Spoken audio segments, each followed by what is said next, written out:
What's going on, guys? Random Comic here. So today I've got some more Medal of Honor Warfighter on Basel and Aftermath, something like that. I'm probably butchering the first part, but quick story.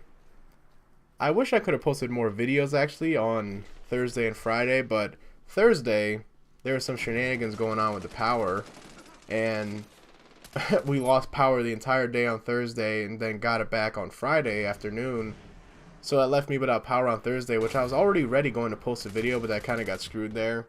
So if you didn't see a video from me, that's why. And then on Friday, I worked all day, and I was just kind of like bummed after I got out, crashed the entire day. So now here I am waking up on Saturday. Oh, and it sucks too because it was my mother's birthday on Thursday, so it was just kind of crummy not being able to play video games during that downtime. But obviously we went out and stuff, but all the cake that we got her freaking melted in the freezer and stuff like that. Just stuff that is just, little mundane things like that. Even though that's like heartbreaking, like, oh, her cake melted, but at the same time it's like, okay. But if you guys actually saw that last part, I kind of just talked over the entire part. You saw how I actually got killed by a grenade through the wall. Of all other video games I've played, when you're usually behind the wall, you don't get a grenade indicator, and you never die from grenades. In this game, I guess for some reason, that explosive force, whatever radius, ignores walls. Unless I totally missed it and that guy threw a miracle nade through the doorway and bounced outside right at my feet, then, I don't see how that grenade should have killed me, but that's weird.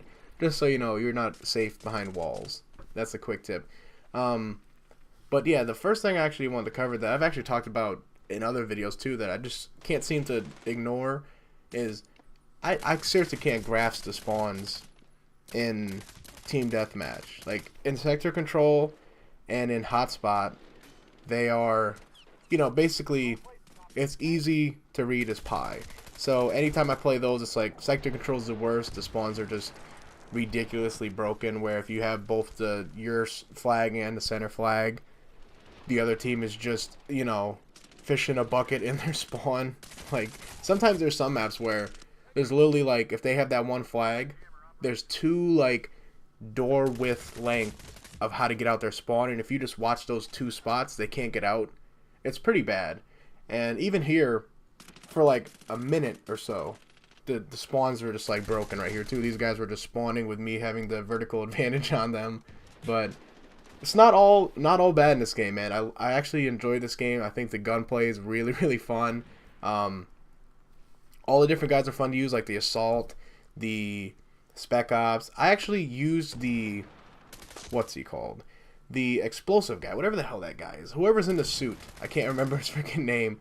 But anytime that you're in that, it was like super fun during the beta. But during the beta phase, I kind of pretty much just like thought he was the most overpowered.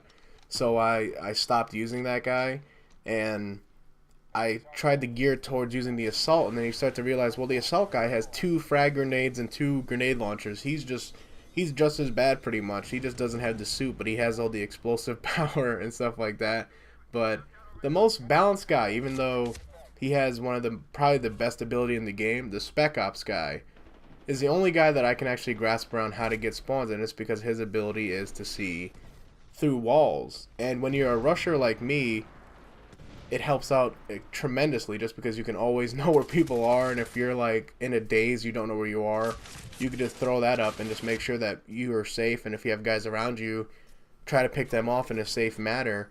And it's kind of a love and hate, because it's very useful to campers, but at the same time, it's like just as useful to that is word that wrong. I don't even know how to just word it, but it's great for great for rushers, and at the same time, it's love hate, because the campers can use it just as easily in their tactics, where they can just stay up top in a room or stay at top of the stairs, like somebody like this guy they could try to do if they had Spec Ops on. But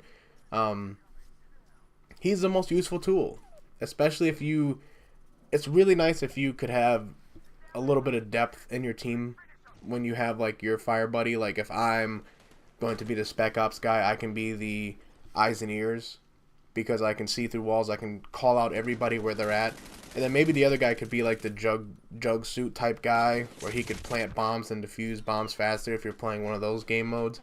That's when you got to get some actual depth and like layers to it, not just like let's both be assaultier guys, because then like you're gonna have losing battles in some situations where it's like you're going to need that spec ops guy. You're going to need, you know, somebody with the assaultier because he has a lot of grenade and stuff like that. But that pretty much wrapping up the video, guys. I think that was the last kill right there, but I think I went 15-3.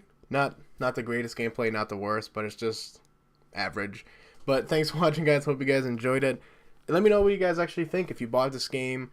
I've only touched multiplayer. I've heard good things about campaign, but lasting appeal for the game, campaign is never going to be there. It's always going to be multiplayer and stuff like that. But thanks for watching, guys. Hope you guys enjoyed it. Peace.